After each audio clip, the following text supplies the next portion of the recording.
Niels Bohr. Okay.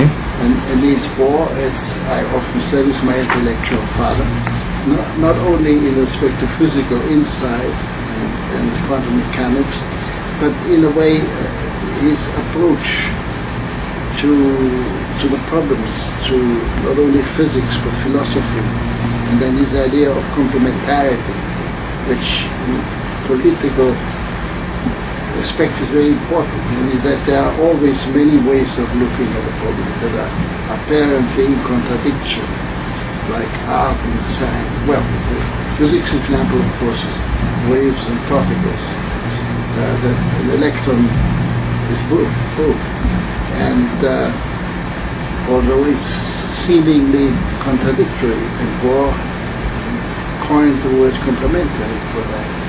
And also art and science, religion and science, and many other avenues of human experience that are necessary to get the full impact of life and of thought.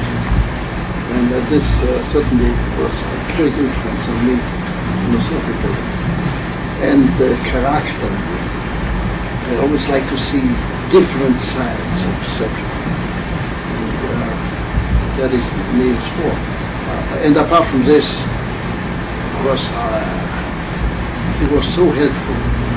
In 1936, when I had to leave church because I was 3 years in college, and you couldn't stay longer as a foreigner, and Nazism was prevalent, and he assembled.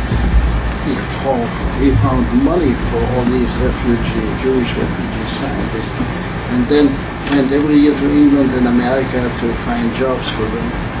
He found a job for me at Rochester in the state of New York, and he helped so many people.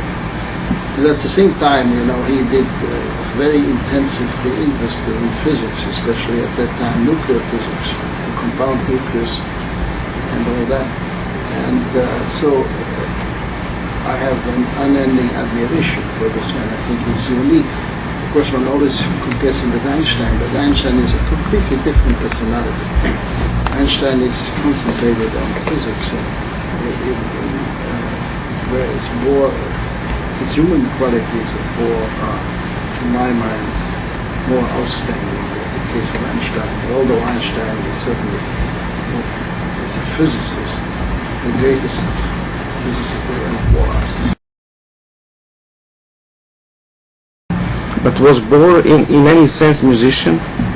Passively.